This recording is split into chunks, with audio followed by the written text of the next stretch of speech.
Hey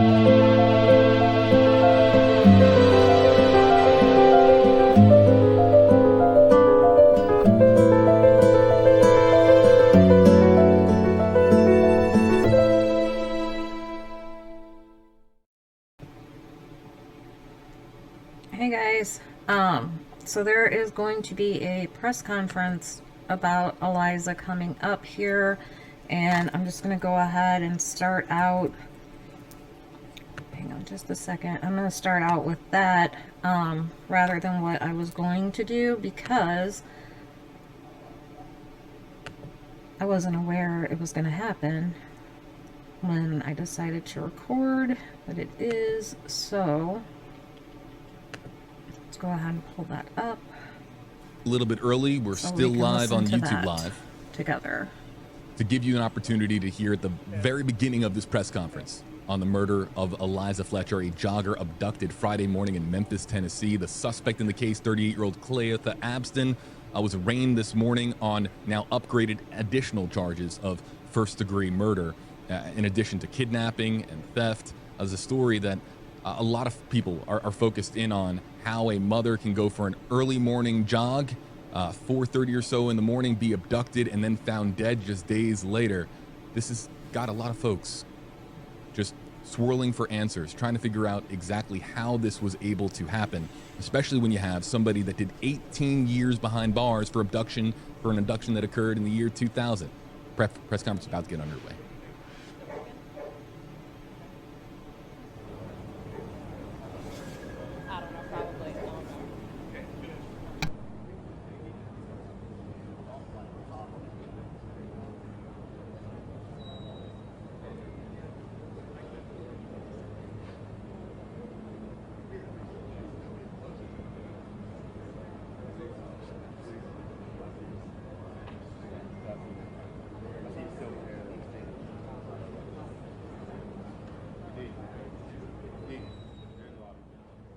As we were just talking about with our YouTube Live audience, there are just a lot of questions that still remain in this story, how this was able to happen.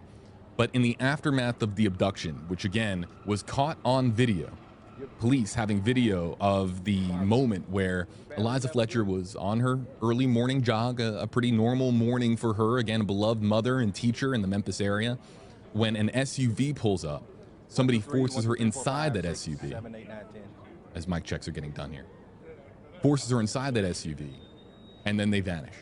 What happened after that, and how did Eliza Fletcher be discovered, her remains discovered Monday evening, deceased? We'll find out now.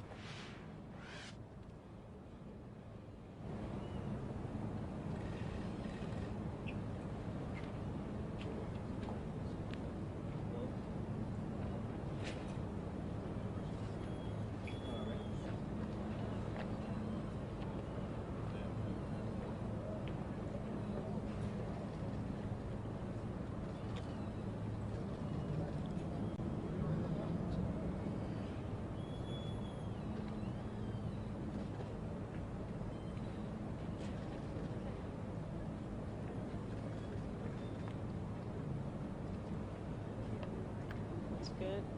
All right. I think we're ready. Good morning. Today is a very sad day in the city of Memphis. First, I'd like to express our sincere condolences to the family, friends, and numerous others who have been impacted by the tragic and heinous kidnapping of Eliza Fletcher.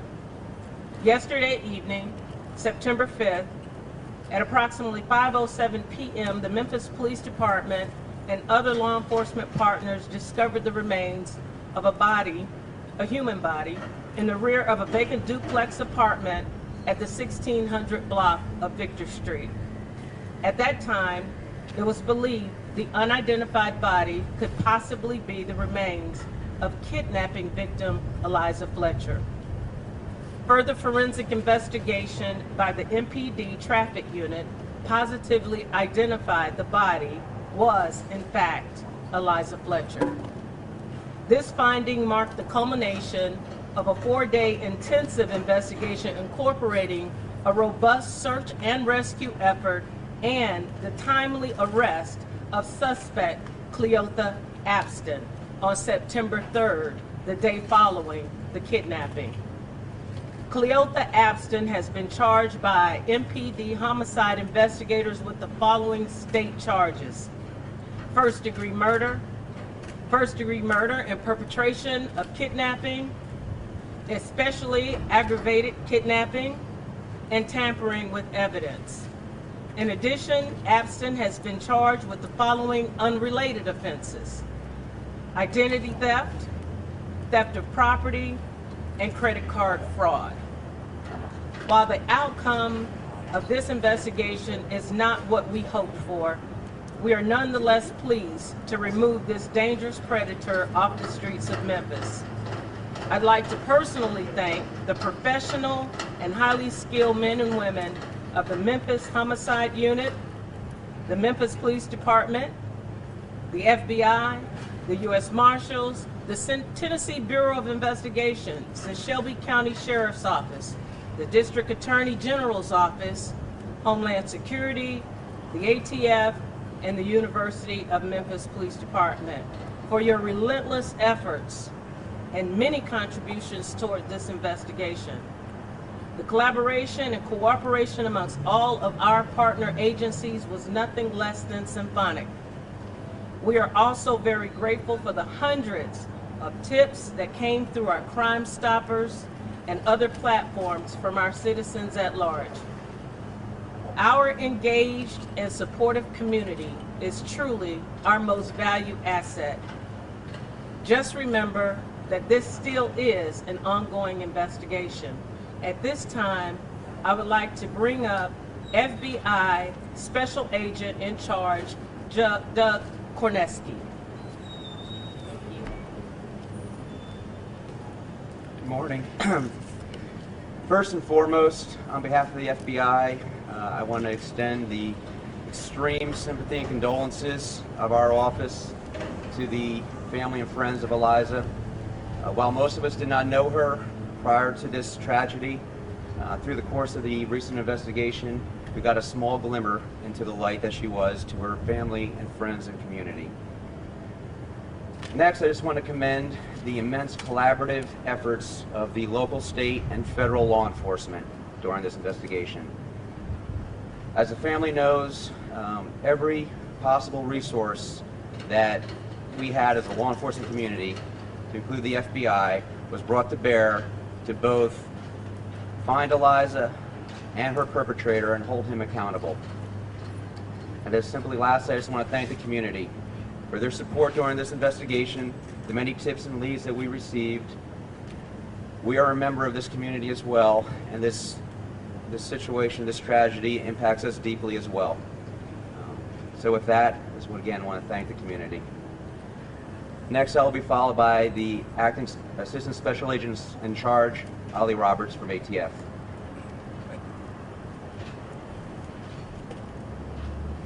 First, on behalf of ATF, I'd like to extend our deepest condolences to the family and friends affected by this tragedy. No resources were spared to locate and arrest the individual responsible for this incomprehensible violent crime. ATF utilized resources such as assigning special agents, our canine, and utilizing the E-Trace database. We also utilize our expertise as we work with our state and local partners to bring about justice to the family and friends in reference to this tragedy. I would like to bring next up U.S. Marshal Tyrese Miller. Thank you. Good afternoon. On behalf of the United States Marshal Service, we certainly want to extend our sincere condolences to the family of Eliza Fletcher, her friends and family, and those that knew her. As I understand it, she touched many lives, and it's certainly a loss. As I've said on numerous occasions, the Marshal Service has a very unique relationship with the Memphis Police Department. At any time they call, we're there to assist. We were glad to receive that call on Saturday when a suspect had been identified. We then went about finding the suspect vehicle in question, as well as the suspect himself. he was spotted, the vehicle was spotted at the apartment complex, and we also conducted surveillance on him. And then when he tried to make a move, we went in and made the arrest safely, and took him into custody and turned him over to the custody of the Memphis Police Department. And after that, we also participated in the search efforts to find Ms. Fletcher all day Sunday and all day Monday. And as has been stated, it was not the outcome we were looking for. We were dedicated and committed to continue those search efforts and assist our partners until she was found. Next, I will turn it over to District Attorney General Steve Mulroy. Thank you. Good morning. I also want to add my condolences and the condolences of my office to the family of Eliza Fletcher. To lose someone so young and so vital is a tragedy in and of itself, but to have it happen in this way with a senseless act of violence, it's unimaginable. And we express our deepest condolences. We're praying for them. I'm praying for Eliza, and I'm praying for the family. With respect to the family, both law enforcement and our office was in contact with the family throughout this long weekend. They have been fully cooperative throughout that entire process, and in contrast to whatever baseless speculation you might have seen, we have no reason to think this was anything other than an isolated attack by a stranger. With respect to the family, we were in touch with them, as I said, throughout the course of the weekend. I visited with the family personally over the weekend. I also visited them this morning when we had terrible news to deliver to them. And I have a message from the family that I want to express to all of you, the public, but also the media. Please respect their privacy. Please allow them to grieve. At an appropriate time, they will be making a statement. I believe a written statement will be forthcoming, but we really do ask that you avoid intrusive questioning and respect their privacy.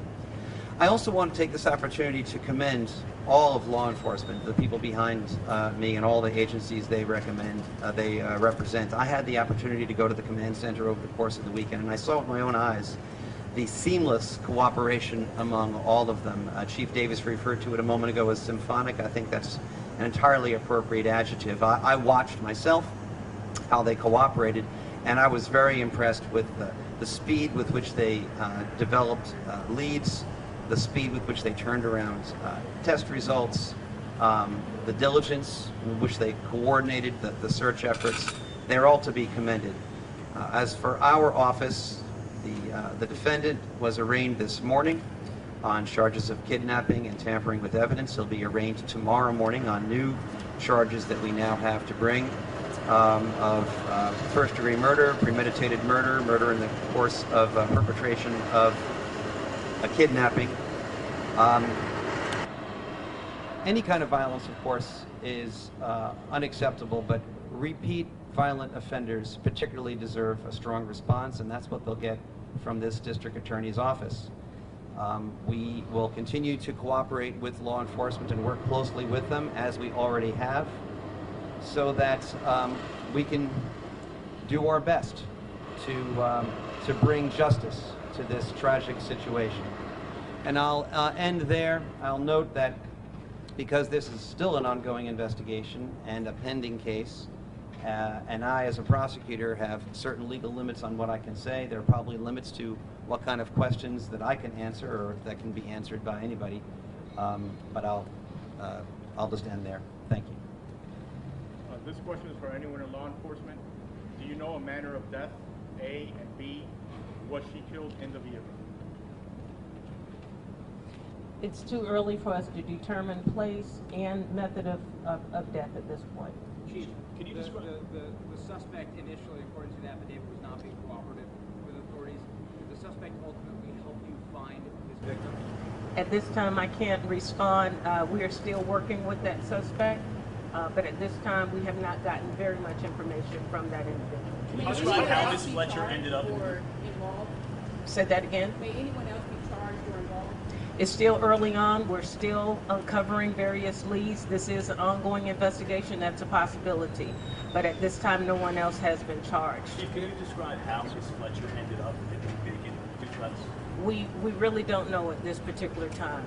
We worked together to identify various locations, and that was our search concentration, and we're just blessed that we were able to identify this location, and our officers were successful in finding her. So it was a part of the search? That's it. All right, thank y'all for the questions. That's all the information that we have right now. You can send them to the PIO's office if you have any additional questions, and we'll address them there. Thank you. Look into incident at the University of Memphis.